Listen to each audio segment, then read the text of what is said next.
From Relay FM, this is Connected, episode 172. Today's show is brought to you by Balance Open, Squarespace, and Incapsula. My name is Myke Hurley, and I am joined by Mr. Stephen Hackett. Hello, Stephen Hackett. Hello, Mr. Michael Hurley. And Federico Ticci. Ciao, Federico. Ciao, Myke. How are you? I'm good. I am in Pacific time, so it's like 10 a.m. for me right now. I don't feel very comfortable about that because I don't record podcasts at this time in the morning. I usually record them in my afternoon time. So that's what my report for you today. Okay, so the show is done. You can find the show notes at relay.fm/connected/numbers. And, numbers. That's the URL. We'll talk to you next week. Yeah. Yep. Thanks, everybody. Good show. Good show, Myke. Thank you. Bye. Okay, Myke. Okay, Federico. Let's do some follow-up now that everyone's gone. Okay. How did the iPhone 10 review go? Posted that last week. It went really well. I'm happy that people were able to enjoy something that arguably was like a month late because, of course, the iPhone launched like exactly 4 weeks before my review. But I'm happy that that a lot of people told me like, I was not expecting to be reading an iPhone review now, and you found a way to make it relevant, which is it makes me happy because that's what I was going for, and the entire discussion about like what are the bigger topics and the bigger themes that we should keep an eye on going forward with that kind of maybe I hope perspective that it's hard to get when the iPhone just you just get an iPhone like 2 days before. It's hard to have that kind of discussion. So I'm happy with the way it turned out. I would have liked to be done like a week earlier, but I'm slow when it comes to writing and editing. So it went well, I would say. Don't say slow, say methodical. No, I'm slow. I'm actually slow. No. I don't pay a lot of attention to detail. I'm just super, super slow. Yeah, 4 really words slow. a day, Federico Ticci. Yeah, I actually stare at sentences for a really long time. Sylvia makes fun of me because I'm super slow when it comes to writing these kind of stories. I have this weird writing process where sometimes I can get like 2,000 words down in Ulysses in like 2 hours. And sometimes 2,000 words, it takes me like a week. I don't know why it is. I don't know what goes on in my brain, but that's the way that it is. And I'll just come to accept it. So we have some speaker news. I don't know when we became like the home speaker podcast, but we have. And have we? It Okay. feels like it because I we have think it's follow-up. more connected devices, I think is what. Oh. Right? The show is done, everybody. You can find the show notes. It's just a perpetually ending show. So Sonos, in its never-ending quest to find more companies to partner with, Poor Sonos. to help maybe keep them afloat. I don't know that, actually. I'm sure Sonos is fine. They have announced a partnership with IKEA for the home audio something or other. What is this? What is happening? So nothing has really been said as to what Sonos and IKEA are going to be doing together. How did you say that, IKEA? I say it like they say it on the ad, IKEA. It's really interesting. There's an ad in the UK and it's narrated by a Swedish person, and they say it more like IKEA. Huh. And I'm going to That hear is from all the strange. Swedish people that are telling me that I'm either doing it okay or horrifically wrong. So blame the ad. That reminds me, like, how do you pronounce like the brand Nike, right? You say Nike. Yeah, Nike. Yeah. But in England, it's Nike, and people get super mad when We if I also ever say do that. Nike. We also say Nike. Yeah. Woof. People get super mad when you call I it know. Nike. I don't know I why, know. but that's the whole thing. But anyway, Sonos and IKEA are doing something together. They haven't said what they're going to be doing, but the kind of the press release, it tends to indicate that it's going to be more than just we're going to sell Sonuses. Like, I'm sure they will do that, but they talk about like starting a brave and bold partnership together, that kind of stuff. So, I mean, it seems likely, I think, that we may see, which I think would be really interesting, some Sonos tech integrated into some IKEA products. And I was thinking, like, imagine if they could put Amazon Echo stuff in it too, or Google Home stuff in it via the new Sonos-y partnerships. That could be kind of cool, right? Just talking directly to your lamp. Sofa can recommend recipes to you and stuff. Or you could assemble your own Sonos. You get a box. You can assemble. You got the speakers. You got the speaker grill. Oh my god! You also get a new CEO in the box, and you can make your own Sonos. Federico, that's mean. You just get like a pile of wires and an Allen key, and that's how you build a Sonos. You get a phone book with all the numbers of the companies you can partner with, and you can just make your own Sonos. Wow. It's good. And the Google Home Max is shipping now. So they beat Apple. So it's shipping. You can buy it from Google, Best Buy, Verizon, or Walmart. I think it might just be shipping to the US first, but it is shipping. I saw on MKBHD's Instagram story that they sent him one, so I expect he'll have a review up in the next few days. So yeah, they're shipping. They made it. They got it out there. I don't actually think that this causes a problem for anybody, honestly. Like, I don't imagine that there was going to be a lot of crossover. Like, I can't imagine that a lot of Android users are going to buy a HomePod and a lot of iOS users are going to buy the Google Home Max. No. But at least it's out there. I mean, they are head-to-head competitors because they're in the same price bracket and all that kind of stuff. But yeah, it's just a note, right? It's just noteworthy that they got it out. It's done. It's on the way.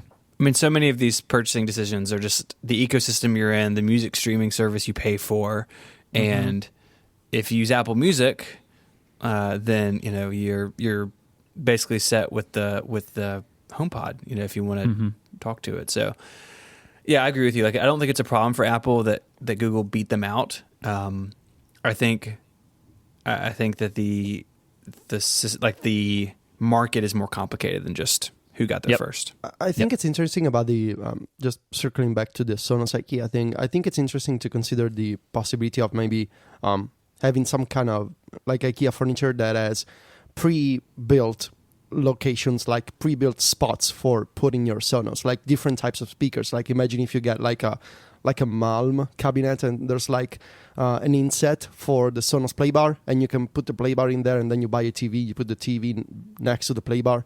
Or maybe I could see like some cabinet, some kind of living room furniture with like a spot for an integrated Sonos Play One. That could be fun, but honestly, I don't know how much IKEA can integrate with Sonos unless they make their own Sonos hardware. Is that even a possibility? I don't think so, because you can see IKEA, they make their own furniture with wireless charging, right? And there's like you can buy that stuff and it's all pre-built for you. But what does it mean to have IKEA partner up with Sonos? Because Sonos makes their own hardware and IKEA makes their own furniture. So how can the two come together? I don't know. Yeah, it's going to be interesting to watch, right? Like, it would be super nice to be able to have, I don't know, like some kind of side table, like a bedside table that had Sonos with some kind of smart speaker integration built into it and Qi charging. It's like, wow, thanks IKEA. Like, that would actually be really cool. I would like that a lot. We'll see. So, Stephen, you have some scheduling information for us. I do. So we have the show this week. We have the show next week, next Tuesday as normal. We are taking off December 26th, the day after Christmas, and we are going to be offline, and we'll be back on January 2nd. January 2nd will be our year in review show. So that'll be a show where we round up all the big topics from 2017. We've done this for several years now. We would love to have your help with this. So if you have a story that you think is really stands the test of time and is worth mentioning as a story of the year, tweet with the hashtag #ConnectedYear, and we have a little zap here going around and scooping those up and putting them in a spreadsheet. So we're going to start pulling those together. So we'd love to know what you folks think is the stories of the year. I think we're talking about this kind of behind the scenes. It's always hard because you think about the most recent stories because they're freshest in your mind, and so we go through month by month and talk about the big stories from January, February, March, etc. So it's always a lot of fun. I always enjoy doing these shows because it's a fun thing to look back over the year and kind of see, ideas and thoughts or stories from the beginning of the year. Did they pan out or did they not? Hashtag #ConnectedYear, all one word. As Steven said, give us your favorite stories, and hopefully we'll be able to include them in our year in review episode. All right, today's episode is brought to you by our friends at Balance Open, a free open-source Mac app for checking Coinbase. Coinbase is a popular market for cryptocurrencies like Bitcoin and Ethereum, and Balance Open is the best open-source digital wallet to help you keep track of everything.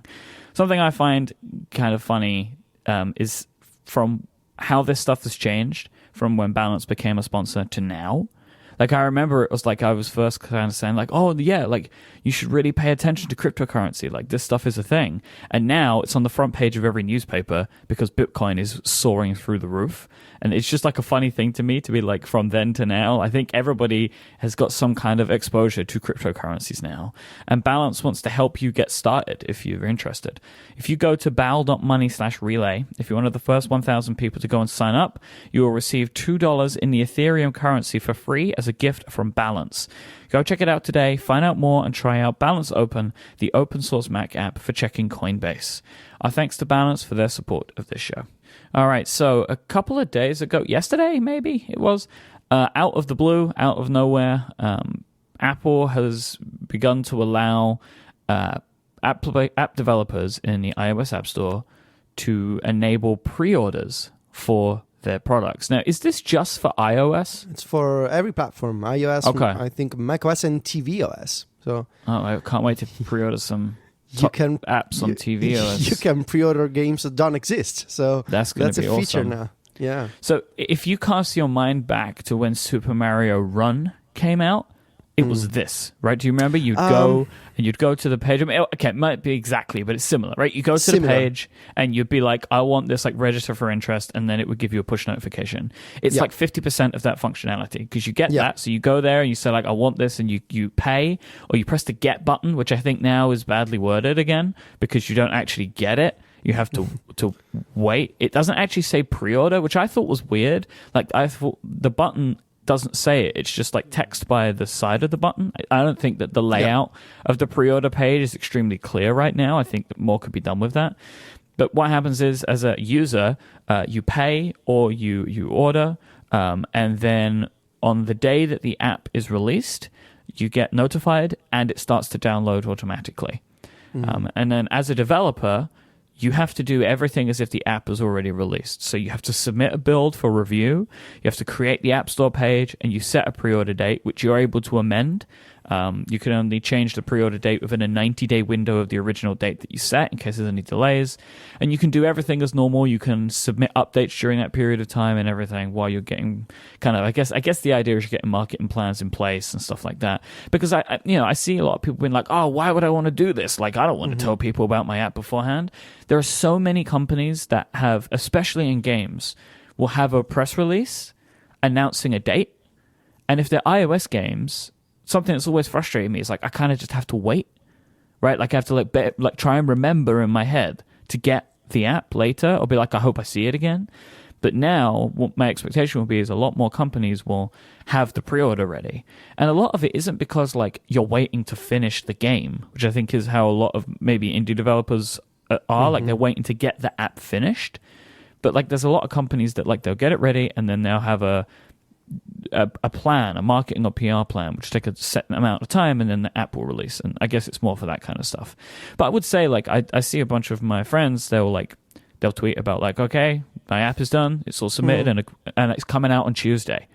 And wouldn't it be way better if, like, it's coming out on Tuesday, but you can pre-order it now? Like, and I hope to see more indie developers get on this, because there is so many companies will, like, give a tease, like, oh, the app is coming, like, here's a page. If you actually have a button for people to hit right there, you will convert better. And so I'm hoping to see that. Like, I think that this is just a good addition.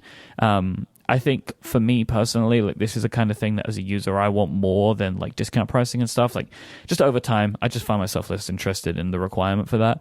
But pre-ordering is more of a thing that I would want to be able to have. So I'm pleased it's going to happen. So I have a few comments about this. The first one is a reality check for indie developers on iOS. I see every single week so many developers, they work on an app for months, and then they just email us or some other websites and they're like, this app is coming out in 2 days. They have no marketing strategy whatsoever, and they approach the press with like 48 hours in advance, which is a terrible strategy nowadays. It used to work a few years ago when the competition on the App Store was not so fierce, but today it's just crazy to have that kind of launch strategy because it is not a strategy. So pre-orders. The common refrain that I've seen on Twitter since last night is, this doesn't make any sense for digital goods that have no supply issues. Well, this is not about supply, right? This is not about pre-order to make sure that you get the app when it launches. Of course, you're going to get the app on launch day, but this is more about the marketing strategy for developers who want to, one, gauge interest before they actually release an app or a game, but also to make sure that you get the word out and you can then start approaching the press and you can send them to the pre-order page. You can let them see what the app is going to be like, and then maybe you can invite them to test flight and do other things. So this is all about marketing, and it's all about reminding users when something is coming out. I was also wondering if it would help with App Store propagation too. No, I don't think it. The page is already going to be there though, right? So when on your launch day, you won't be manically refreshing because it's already there. The app is in the store. The app is there, but Apple is being kind of vague about how it actually downloads on your device. Okay. Because if you don't go there and hit the download button manually, it says that it will appear on your device within 24 hours since the pre-order date expires. So I'm assuming I was thinking it might help with people that are searching on launch day or something, because it may have been indexed better or something. I don't know.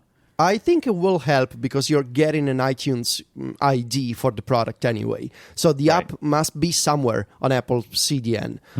It depends on I want to see how the automatic download stuff works.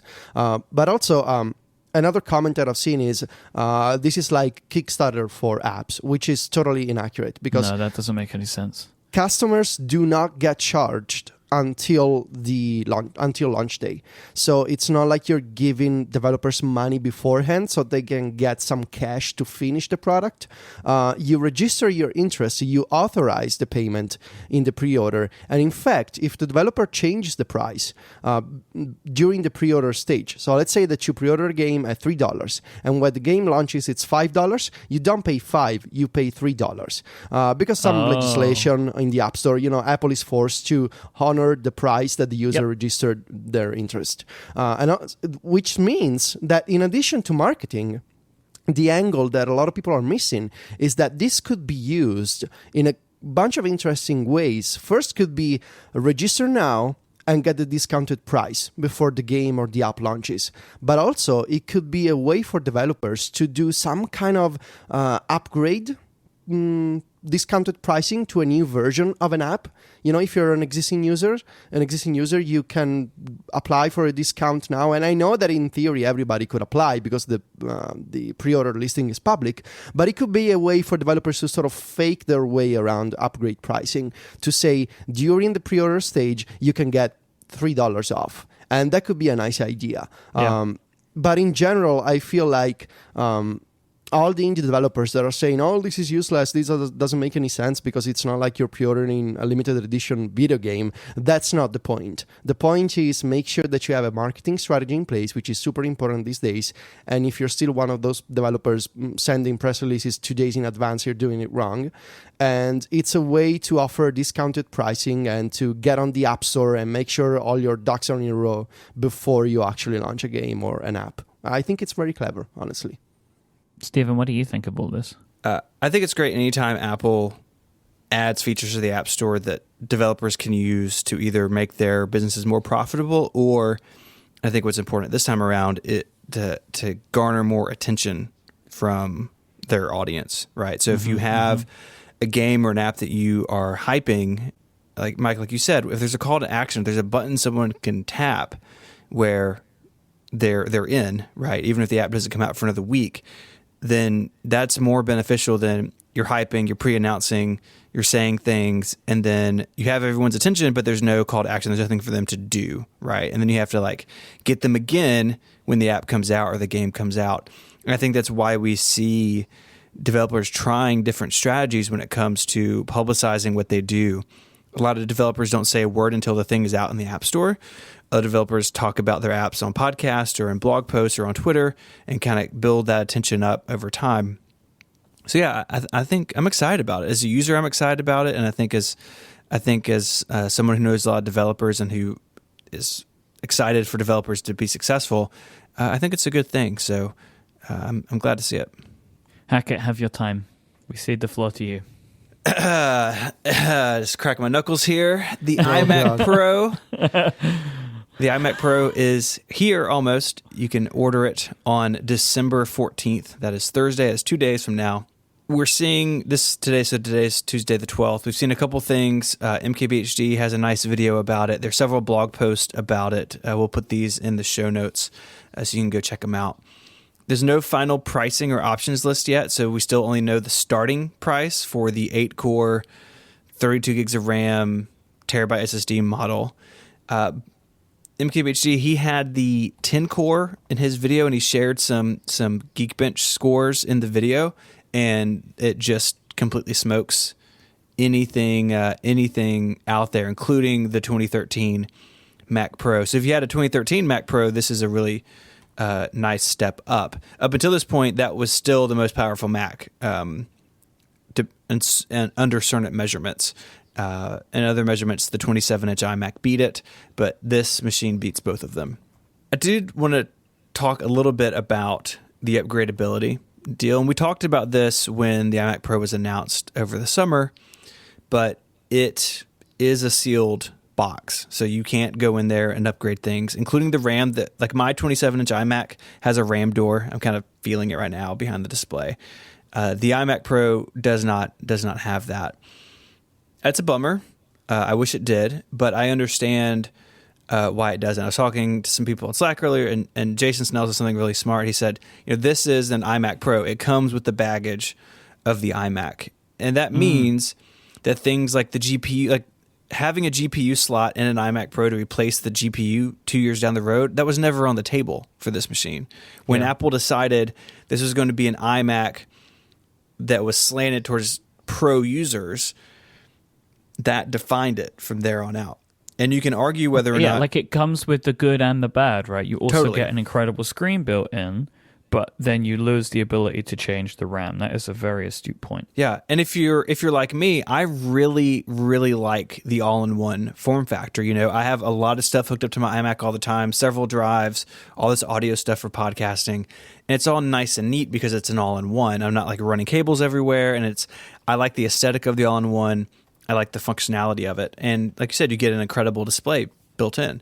That's not for everybody, though. And that's why at some point in 2018, assumedly, we will see a Mac Pro. So if you want a $6,000 or $7,000 machine that you can upgrade your RAM in, or upgrade the GPU potentially, then that Mac Pro may be for you. We don't know anything about that product yet, but assumedly that when they said modular, they meant upgradable.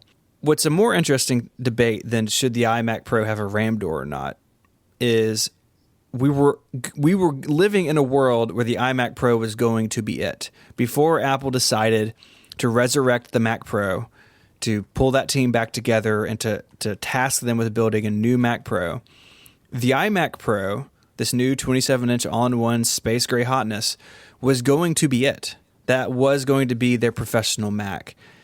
In that world, I would be much more upset about the RAM door on the iMac Pro. But because the Mac Pro will exist, it gives users of our caliber options. And for me, now I don't know what the Mac Pro is going to be like. I don't know if it would be much more powerful than the iMac Pro or not. I honestly don't know how it could be. The iMac Pro is by far the most powerful Mac they've ever made. The trade-offs with the all-in-one design are worth it for me at this point. I'm not going to sit around and wait to see what the Mac Pro will be before I decide to order an iMac Pro or not, because the iMac Pro is going to be here now, unless you want the 18 core. That's going to be next year, which is kind of a bummer, but whatever. It is going to grant me so much more horsepower than the 2015 inch. 2015 inch. That's not a saying. That's it. The 2015 inch iMac. iMac. That'd be humongous.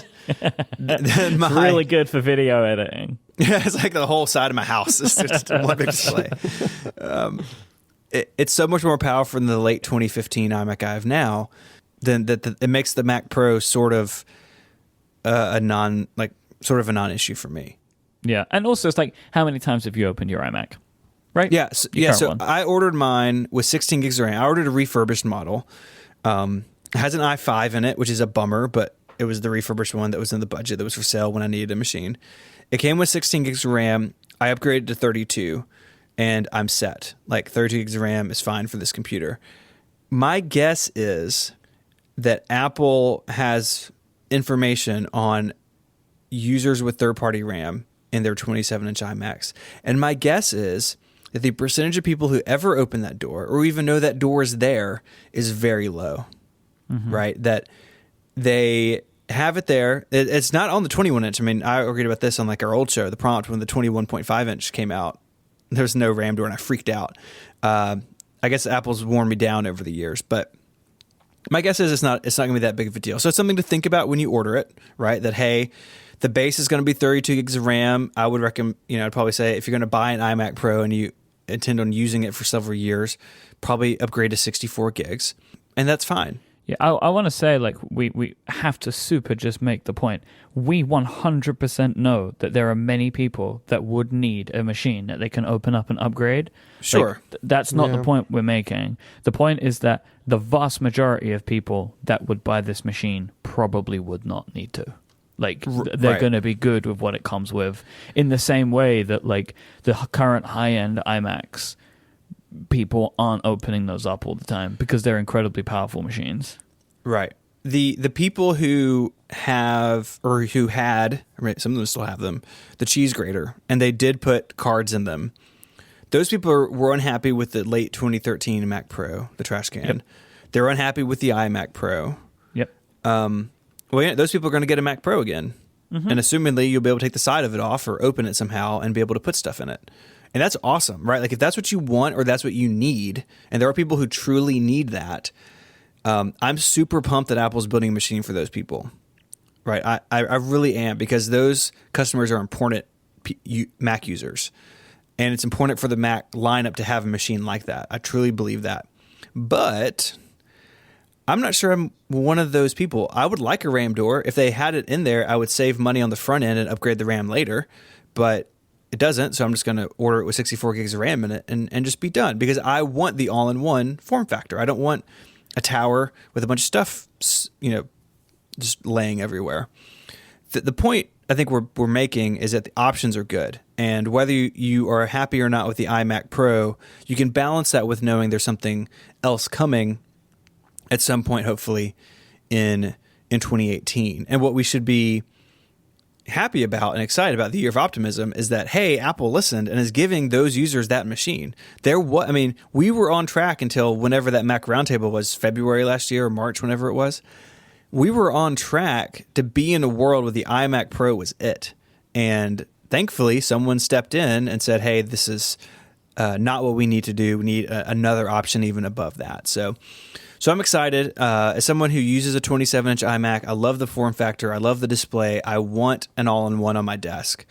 So this machine is looking increasingly exciting to me as someone who does a bunch of audio and a bunch of 4K video, who needs multi-threading. I wrote this thing on iMore about multi-threading applications being the reason I would buy an iMac Pro.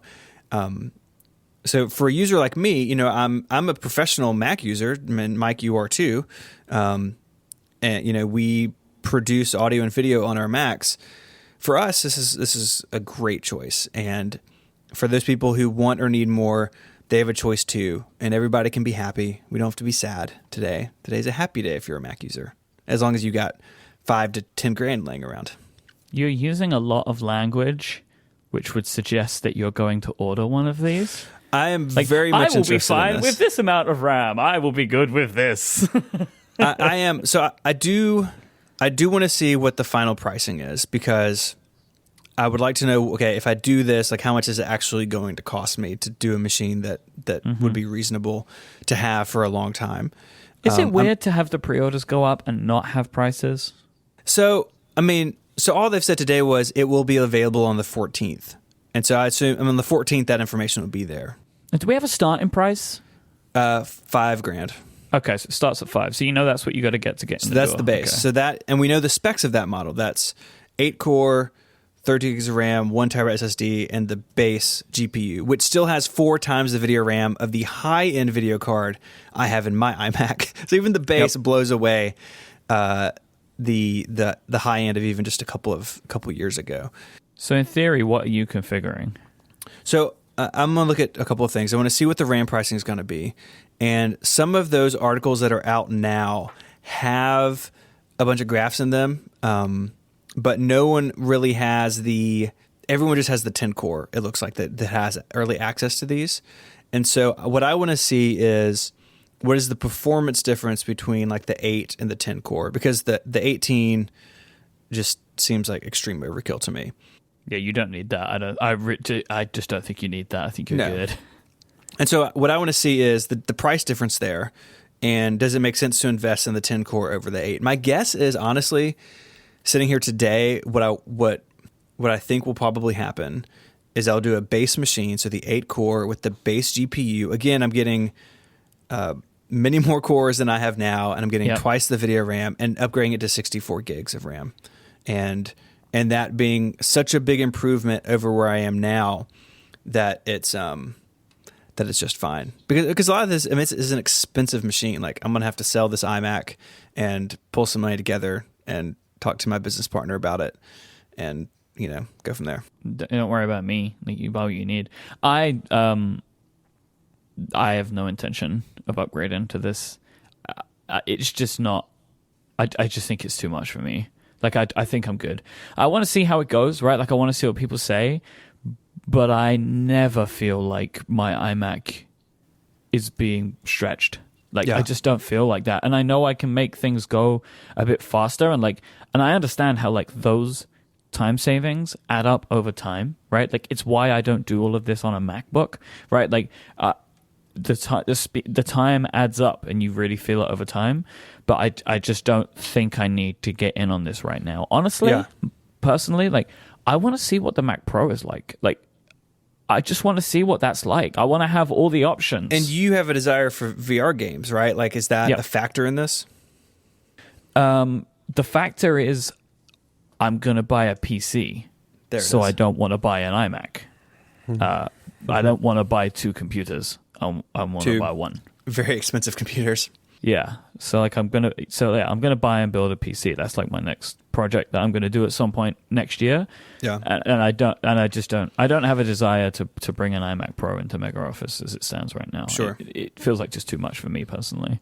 Yeah. And the speed thing is definitely part of it, where if Forecast or Logic or Final Cut just render faster, I get time back.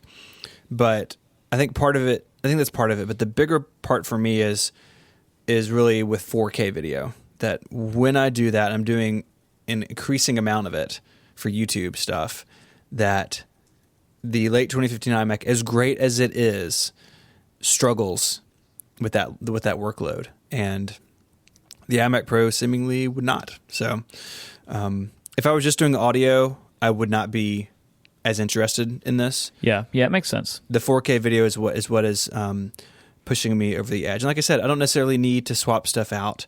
And two, just because it's being talked about in the chat room, I'll bring this up briefly.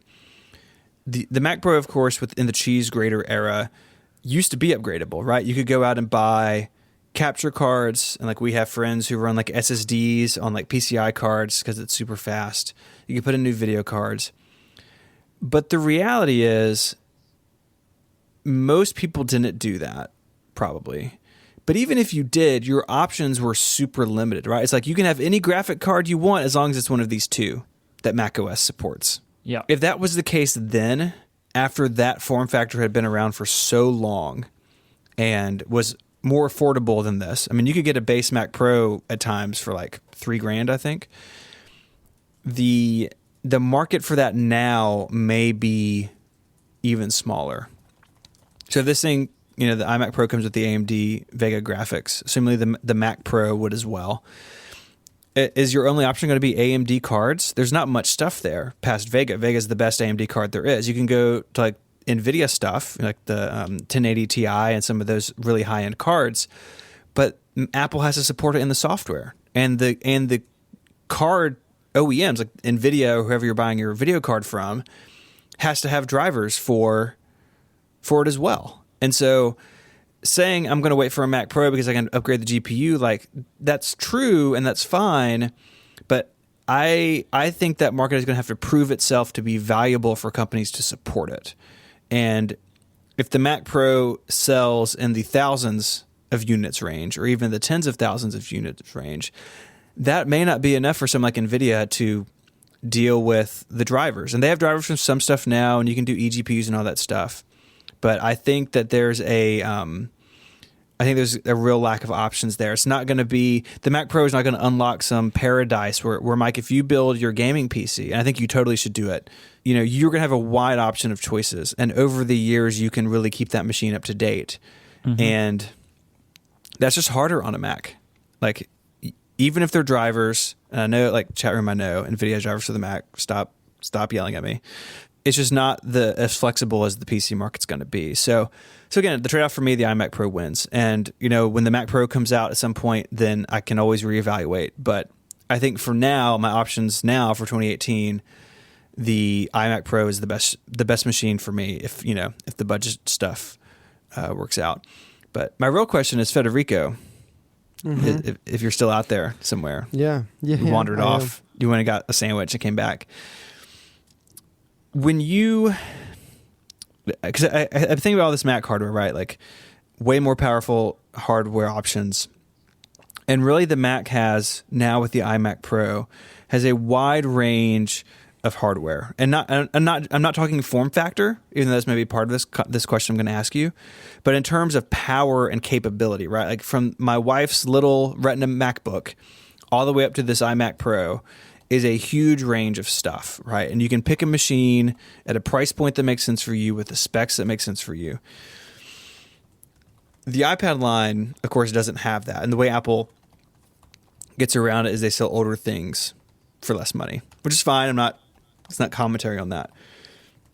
But can you see a day in the future where iOS has such a wide range of hardware capability that you have an iPad or that is great for this type of user, and then you have the Pro that is like even further removed? Because like right now, the $329 iPad and the iPad Pro, like they're different from each other, but they're not night and day different from each other. And do you think iOS would benefit or would be hurt by like a wide range of flexibility and like hardware power? That's a good question. I would say that great responsibilities require greater power. And No, you got that wrong. Yeah, that's exactly backwards. It's with great power comes great responsibility. And it's Spider-Man. No, stay with me. Stay with me. I know. Don't teach me references. I know what I'm talking about. I was about to say that I know you were making a joke, by the way. I felt like I had to troll you. I love you so much. You've been mean to me for the past couple of weeks, Myke. Oh, I'm sorry. I didn't want to be mean to you. I tried to be nice last week. People thought I was still being mean, but I was trying to be nice. Maybe it's just my nature. I'm just not a good person. I'm sorry. Yeah, it's something to think about for Christmas, Myke. I was about to say that until iPads are capable of having those responsibilities, like, can you work on complex VR development on an iPad? No, you cannot, of course. Can you do, highly complex scientific calculations on an iPad Pro? Probably not. So until Apple thinks that an iPad can handle those responsibilities, do you need that kind of power? I would love to have an iPad that can be connected to a 25-inch monitor and you have a version of iOS running in desktop mode. And of course, in that case, I would say, yes, of course, Apple needs more variation in the iPad line to make sure that you can accommodate that kind of scenario. And I could see, honestly, a future where the workstation is but a screen that if you're on the go, it's an iPad. And if you put it on your desk, it becomes an i something Pro.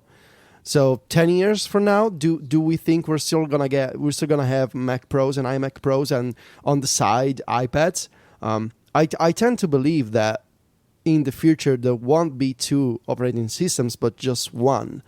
So in the short term, I'm not sure. Does the iPad next year, does the 2018 iPad need a Super Pro version? I'm pretty sure it doesn't, because what else are you going to do on an iPad Pro that is not already supported by the iPad Pro in 2017?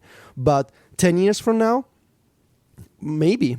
Or 5 years from now, maybe. And this goes back to the excellent discussion that you had, Myke, with Jason on Upgrade about the iOS laptop, which I totally agree with.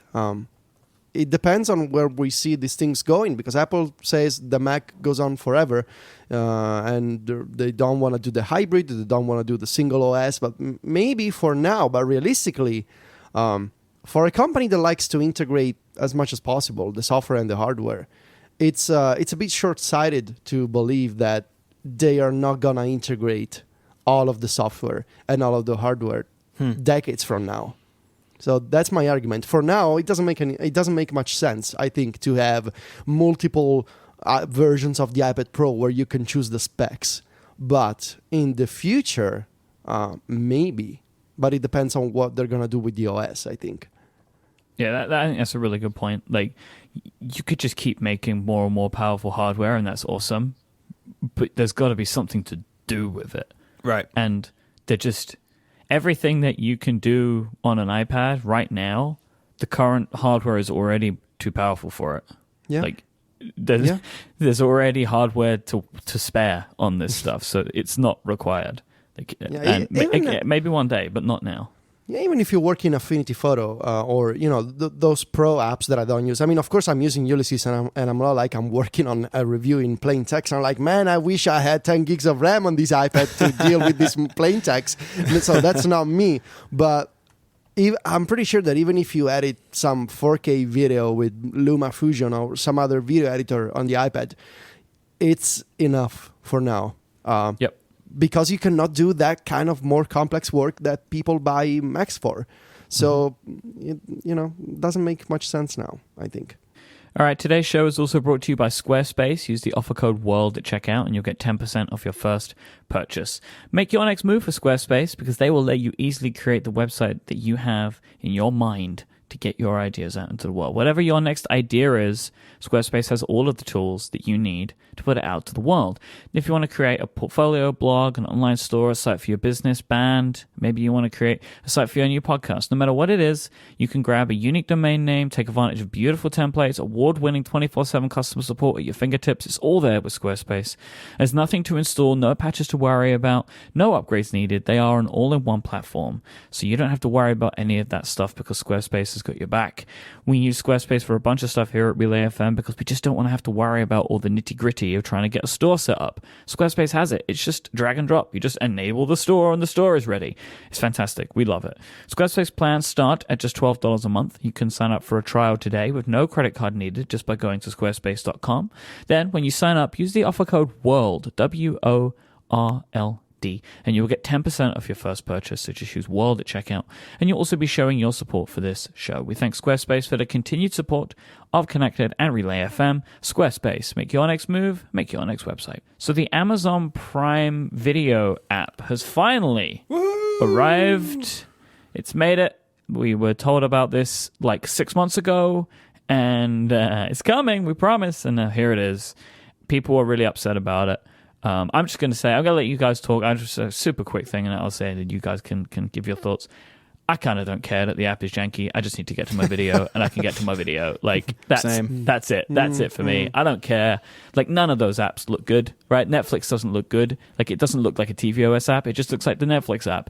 They all look like the BBC iPlayer app just looks like the web app. Like, they all just look like that. Personally, I don't care, because all I want to do is watch the videos. And as long as I can get to them, even if they're a bunch of clicks away, I just want one box, which I now have, which does 4K and HDR, so I don't have to use my TV stuff. I don't have to use an Amazon thing. That's all I care about. Yeah, but wouldn't you like to have a better app, Myke? Yeah, but there are no good apps. Like, who makes a good tvOS app? That's a pretty sad statement, but like, though. Apple's TV shows app is super janky. Right? Is it though? It's kind Yes. of. Have you ever fine. tried to watch a show with multiple seasons? Yes. You have to scroll through the entire list every time. Like, it doesn't remember where you are. And there's no way to easily, like, go, I want season 4. You just have to go, like, scroll, and you get there. Like, But at least it feels like a TVOS app. I don't know. I don't care, though. Like, what? Okay, so that's our disagreement here from you could say philosophical point of view that I tend to prefer stuff that looks native to the platform where I use it, and I know that most people don't care, and it's fine. I'm not gonna judge someone using the Prime here's the thing. app on tvOS. I like that for iOS because I think iOS's general conventions are built well. I don't think I agree with the general conventions and user interface of tvOS, which is in part because of the remote. Like, I just don't think the navigation of the operating system is that elegant in the first place.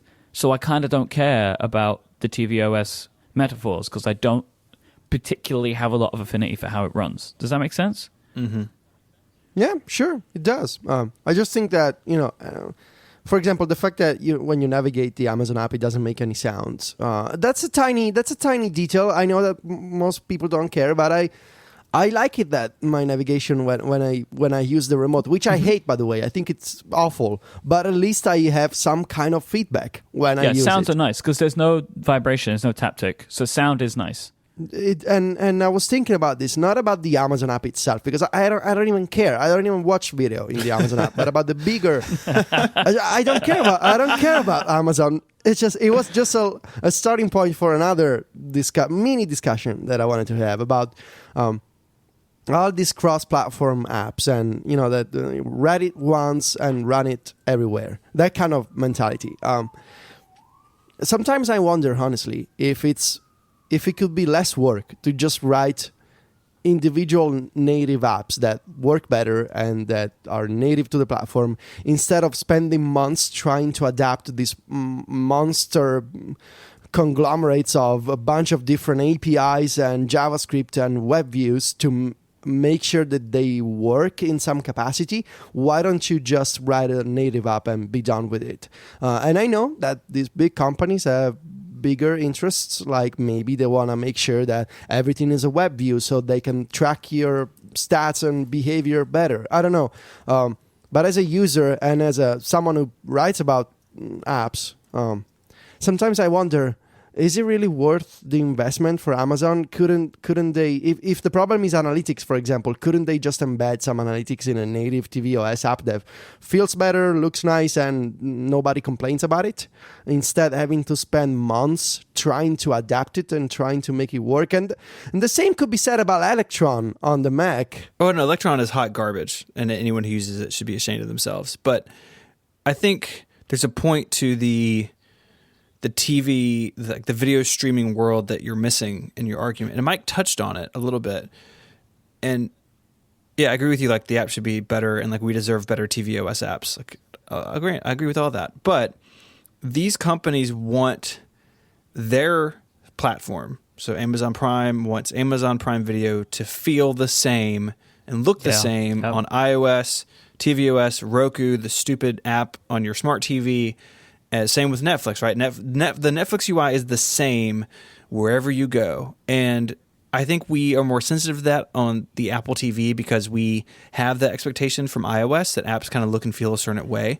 And yeah, the Amazon Prime Video app is not great, but it gets the job done. And I'm not in the app very much because I just want to go watch the Grand Tour. Like, I see what you're saying, and I hear it, and I agree with a lot of it. But at the end of the day, like, I understand why companies don't make the investment. I understand that they want everything to look the same everywhere.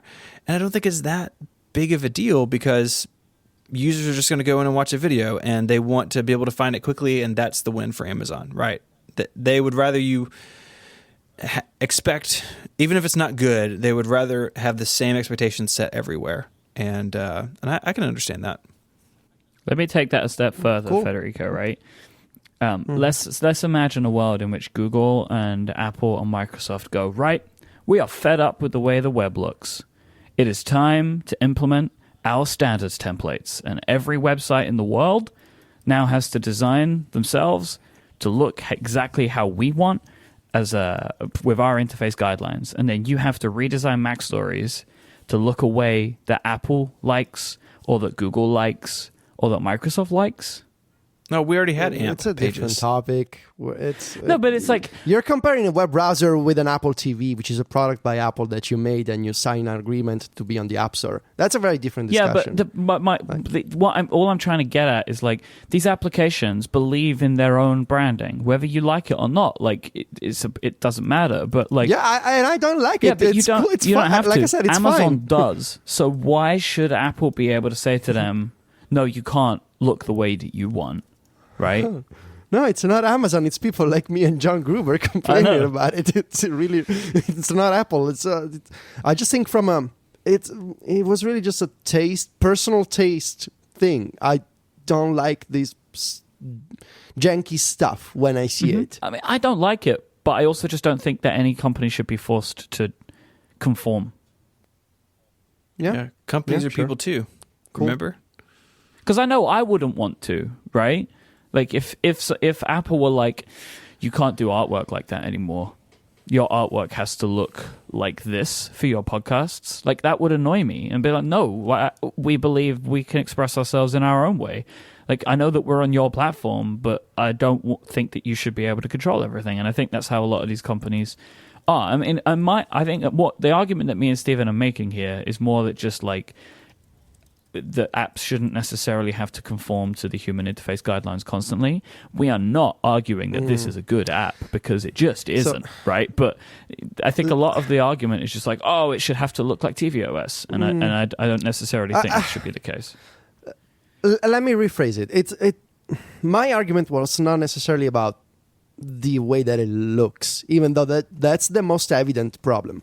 But I think it's a slippery slope when you start saying, I have my custom framework and I want my services to look this way. Because once you get into that mindset, you end up like with products like Google apps on iOS, which we always complain about. And guess why they don't support drag and drop and iPad multitasking at launch? Because they decided years ago to make things their own way, and they made that commitment. And now the sunk cost of making custom frameworks prevents them from supporting the features that we want when they launch on iOS for everybody. Like that is the 100% the downside to everybody, and I wished that people wouldn't do it.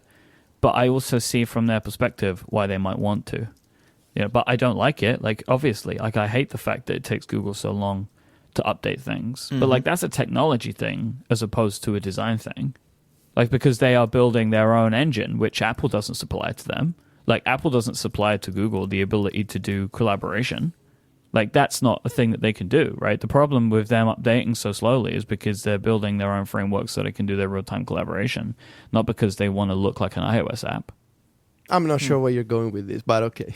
I think we're arguing slightly different points now. Yeah, but I think we just agree. The Amazon Prime video is not ideal, but we're glad it's here. If you want to watch Amazon Prime stuff, like, I'm glad it's there. I put it on my Apple TV the day it's available. I've used it several times. It's great. It's great to have that content available outside of something like AirPlay. All the great shows. Okay, so in talking about TV, Federico, you have been shopping. Mm-hmm. You've upgraded to a 4K television. Yes. You have plugged a bunch of stuff into it. What have you done? So I bought for Black Friday initially, but then my order got canceled. So I bought it from a different store. An LG OLED 55-inch TV. It's the B7, the 2017 model. It's a 4K OLED HDR television, and it's beautiful. It's just this is my first modern TV that I bought with my own money, and that it actually costs a bunch of money. I never had a really good TV. Even when I got my first HD TV years ago, it wasn't like a current top of the line one. And this is a great TV. So the first thing I noticed is that these 4K TVs are awful for normal people, because if you want to have the best picture quality, and yes, I do believe that you gotta calibrate your television and make sure that the colors are correct and all that stuff. But someone like my mom or even my friends, they have iPhones and they have iPads and Macs, but these settings and these values that you need to manually change and follow a guide somewhere on the web, it's just awful. There's just so many things to change if you want to have the best experience. And even the fact that you gotta change all these settings and values for each individual input source. So, for example, having game mode on the PlayStation 4 Pro, but a different game mode for the Nintendo Switch, and different settings for the Apple TV and the Chromecast, and also live television. It's just awful. So many things to change. There's no like a single like. Ideally, the TV should be smart enough that. And maybe this is the potential for future Apple television. If Apple ever wants to make. No, you've said it. Don't say those words. Another Gene Master is suddenly gonna appear on the show now. But ideally, there should be like a smart mode where it's like TV, do the thing on your own. Understand whether I'm playing with my PlayStation or I'm watching Netflix, and just adapt the settings automatically. I don't need to manually change them. Anyway. It looks beautiful. The picture quality is awesome. OLED is great. HDR is great. My girlfriend doesn't care. She doesn't see the difference from. She just says it's a bigger TV. She doesn't really care about the 4K and the HDR, which I understand because it's not unless you really pay attention, and maybe unless you play video games in HDR 60 frames per second, you maybe don't really notice the difference. I see the difference. I think I see the difference. I think it's awesome. But she just, well, it's bigger. You wanted to buy a TV. You got your TV. Are you happy now? This was her reaction. Does she like that the TV is bigger? Yeah, she loves it. She said, it's actually really great to watch movies this way. So like, yeah, I know it's great. I know it's a good TV. We had a similar thing in my house where it was like, I don't think I want a TV that big in the front room, and I'm just like, please, let's just get it. If you don't like it, I'll return it. And then it's like, oh no, I love this TV. Yeah, I know. There you go.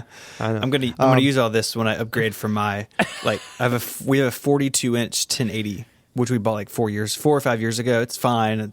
I will use it until it dies. But on occasion, like where it is now in our new house, I could go bigger. It's like, maybe I need to do this, but yeah, I would go 90. I don't know about that. Oh man, get the 2200-inch one. Yeah, there you go. We were talking about earlier. So what was I saying? So it looks great. The settings are terrible, and in terms of devices that I'm using, so I have my PS4 Pro. I'm selling my PlayStation 4, so I moved to the Pro. Sony has a feature to move from an old PlayStation 4 to a PS4 Pro, but it didn't work for me. I used the LAN cable and it wasn't transferring anything. So thankfully, unlike Nintendo, Sony has an online system to back up your save data and download it again on a new device. So I uploaded my game saves to PlayStation Plus, and I re-downloaded the games themselves from the PlayStation Store on the PS4 Pro, like you would re-download games on an iPhone or an iPad. And I also re-downloaded my save data, and there it was, already on the PS4 Pro without having to do the transfer feature, cool. Which was not working. So that was really cool. I got an Apple TV 4K. A reader on Twitter told me, make sure you get one of those Belkin high-speed HDMI cables to avoid any problems with HDR and 4K and 4K consoles. And I did some basic research. I didn't really want to spend days investigating whether this was true or not. But Apple is selling this cable. So I went to the Apple Store and was like, give me also the Belkin cable. And to be fair, no problems. Zero problems so far with the Apple TV 4K. And the 4K TV. So I love the screensavers. Myke told me the screensavers were beautiful. They are. Oh, so good. Yeah. Oh my god. Can I have a feature request for the screensavers that just came to mind as we're talking about this? We have them on, and occasionally, new ones come in, and I have mine set to download new ones basically daily or whenever they're available. Mm-hmm. I would love to be able to pull down on the remote and Apple tell me about the location. Right? Mm-hmm. So there's one, it's panning this city skyline, and I had to Google around to find what city it's in, because I thought it was in one city, Mary thought it was in a different city, and we were debating. I was like, well, let's see if we can find it. I would just love to have a little thing I could get to in the UI and be like, hey, this is Hong Kong. Hey, this is an island in the middle of the Pacific Ocean. I think it'd be nice. I do agree with that, actually. I think it would be nice to get that information, because some of the stuff I'm like, what is this place? I still need to watch a proper 4K HDR movie from iTunes. I'm trying to see if there's a movie that Sylvia would enjoy, and that I would also enjoy. So I think we have plenty of choice, because we are kind of terrible at staying on top of movie releases. I could probably choose one of those superhero movies. I'm not even sure what is popular these days. Probably some kind Spider-Man. of Spider-Man, maybe. Spider-Man was good, and it's in 4K HDR on the Apple TV. And Sylvia likes Spider-Man, so yeah, it's a good movie. I recommend that it. could be a good movie. I also got Wonder Woman. Wonder Woman could be an idea. You can find a Star Wars too, probably. I was gonna say probably also maybe a Pixar movie. I don't know if they have any in 4K HDR yet, though. Yeah, I want to they're say Disney. Inside Out. Okay. Also, Baby Driver, great movie. Baby Driver. It's about an iPod collector, I think. Yeah, it's a. Yep. Yeah. Yes, actually. It's the one with Don Draper also in the cast, right? Exactly. Mhm. Yep. Okay. So Don't you're drink happy with all this? You're enjoying it? Thumbs up. Very much so. I also have the Chromecast Ultra because YouTube and 4K. That's what you gotta get. Do you recommend this? I've been rolling this around in my brain if I should get this. The Chromecast Ultra. Yeah. Yeah, because most of the channels that I follow on YouTube now, they do 4K. So MKBHD does 4K, Austin Evans does 4K, Casey Neistat sometimes I think does 4K. And Steven does 4K. Steven does 4K. Yeah. I actually sent a picture to Steven the other day in front of a big picture of Steven on my TV in 4K. He looked fancy. So yeah, I recommend it. It's of course the whole system of casting a video to the TV is very simple. From YouTube on iOS, you just tap a button and you're done.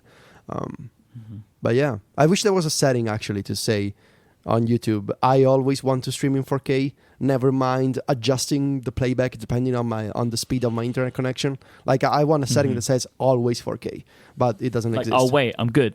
I'll wait. I can Just chill. make sure you don't degrade the quality. Anyway, very happy so far. I'm playing with the Switch also on the 4K TV, which of course doesn't support 4K, but it looks beautiful. And finally, I can play without having to sit in front of my TV. I can just sit in bed and play from a distance, which will be, I guess, like 4 meters away, and I can still see all the details. Really, it's just a big, beautiful TV. It's OLED and it looks great. And I got a PS4 Pro and a bunch of 4K devices, and I'm pretty happy so far. But the settings are awful. They always are. They always are.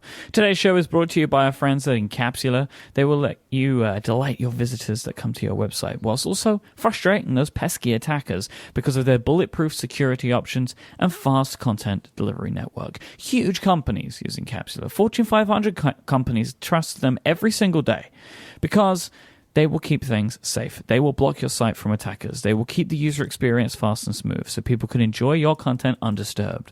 Their customer service team have years of security and networking expertise, and they're at your disposal 24/7. You even get personal account management with the best service level agreement in the business to back it up. But Incapsula is not just for corporate giants. Over 100,000 organizations love and use Incapsula every day. Big or small, they can help you protect your website. As a listener of this show, you can get 1 whole month of service absolutely free. Just go to incapsula.com/connected. That's incapsula.com/connected. Check it out now to find out more and to see what Incapsula can do for you, whilst also claiming your free month. Give Incapsula a try. You won't regret it. Thank you so much to Incapsula for their support of this show and Relay FM. Surprise, everybody. Apple bought Shazam. It is surprising, right? It is a big surprise. It's a very weird one. This is one of those things that because I've been at a conference this weekend, I haven't really been paying attention. I saw you two talking about it, and I honestly thought that you were joking. I thought that you were making a joke. And so, yeah, very interesting. I think BuzzFeed got the scoop. Apple has bought Shazam. Yeah, and we don't know for how much. We don't know what's going to happen to the Shazam suite of apps, because they have apps for iPhone, iPad, Android, video game consoles. Maybe it's one of those services. It's everywhere. It's everywhere. Yeah. It's everywhere. So we don't know any details. Just that, of course, Apple PR wants you to know that they have some exciting plans for Shazam and Apple together. So I thought it could be interesting to discuss a bunch of the possibilities here. Of course, the first one, I think it's Shazam becoming part of Siri. Back in the days of iOS 8, I think the developer betas of iOS 8, Apple was integrated Shazam with Siri. And actually today, you can do song recognition via Siri, but you have to ask a command. You have to ask, what song is this, or what's playing? And back in the days of the iOS 8 beta, Shazam song recognition was always on. As soon as you summon Siri, it would listen either for spoken words or music. And that integration never made the cut for the public release, probably. I'm assuming because of some privacy or security concerns. I'm not sure. But the idea now is that Apple could do that feature all over again, but by having a built-in API with Shazam becoming a system feature and being able to listen for music playing and I guess direct you to Apple Music or to the iTunes Store and not to Spotify or other services. Let me ask you guys a question about this, because I was thinking about this, right? Because one of the features of the Pixel 2 is the song recognition, right? Yeah. Like you can have music on and it shows you on the screen. But Google is doing that with a combination of machine learning and all that kind of stuff, right? So and none of it's going off device. But Shazam is all off device, right? It listens, it sends something to a server and comes back.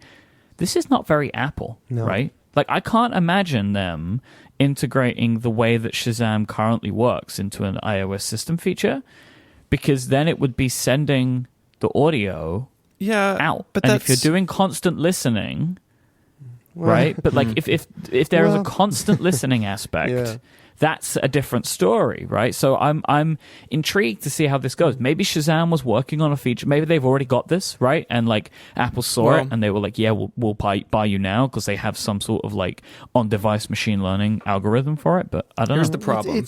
Here's the problem with that. Anytime there's a new album out that Shazam needs to recognize, they'll just need to push out an iOS update so Siri can see it. Oh my God. It's easy with Apple. It's easy with Apple these days. Just make it another coprocessor inside the iPhone. Make it the Shazam chip. Make it the Apple Z one. And it's only it's a Z for Shazam. It's exactly Shazam, and it's the Shazam CPU coprocessor. Well, you know they're naming the chips, right? They name the processors every year. So the next one's going to be the A12 Shazam. Good. I think we've cracked it. The A12 song. That's all. A12 song. Oh God. Yeah, I don't. Myke, I agree with you. Like there's some unappliness to Shazam. But what I keep thinking about is Shazam, like they do all this music stuff, but what they actually are a recognition engine. That's really all Shazam is. It happens to be about music. Yeah. And as Tim Cook goes around talking about AR every day to literally anyone who will listen, like you're next to him at a bagel shop and he's like, hey, let me tell you about ARKit. You heard the good news? Have you heard the good news about ARKit? Recognition of media and assumingly objects and other things is very important in AR, right? Where you could point your iPhone or iPad at something and it know about what's going on. Or if you turn your microphone on your iPhone or iPad, that it can listen and tell you what's going on. That's a very important step towards Tim Cook's AR land. And maybe it is just about kicking people to Apple Music and iTunes. And I bet we see that, right? I bet we see a future version of Siri that does this. In a more cohesive way. But I can't help but think that underlying technology is also really attractive to Apple as they continue their march forward into AR. Because like my assumption is like if you build a really good music recognition engine, you could use that base methodology to recognize other things. I don't see why not. Like I can't imagine that it's like your skills are only for music. Like you can't do anything else. I assume that like you just got a bunch of people that are super good, even just like making Siri even better, right? Like understanding what you're saying to it, that kind of stuff, right? Like I imagine there's got to be some value in that, which Shazam has been building for maybe longer than anybody else, right? Some like audio recognition system. Yeah, I think when it comes to the audio fingerprint engine that Shazam has, you could argue that Apple as a media company, I could see Shazam becoming some kind of I could see Shazam becoming some kind of layer on top of video, either from iTunes or any video that just pops up, and if you want to, and it tells you what song is playing in a movie or in a TV show, right? And like Amazon's X-ray thing, right? Exactly. Yeah. And that, I guess a part of that is that everything should tie into just tap on this button and go to Apple Music and you can save or stream the song. I don't think, maybe in the short term the Shazam application will stay around and you will be able to connect your Spotify account, but I would be really surprised if the next step for Shazam as any other music streaming integration on iOS and Apple platforms. But I also wanted to mention, in addition to, so they're making this music recognition feature. It's probably going to work with Siri. It's probably going to work with Apple Music. And it could be some bigger AR play. But we shouldn't forget all the data that Apple is buying with Shazam. Years and years of recognized songs and regional data for different countries and different demographics, tagging songs, recognizing songs, and even just the all the user profiles and the data. What kind of trends do we see during the year? What kind of trends do we see in Europe versus America, for example? And all that. That is a good point. That's a very good point. Like if they're a music company now, even more than ever, having that data is really valuable. Yeah, and it kind of reminds me, maybe not to the same extent, but in a way, it reminds me of Spotify buying the Echo Nest years ago. And arguably, the Echo Nest was the best acquisition ever made by Spotify, because it is the engine that made it possible for Spotify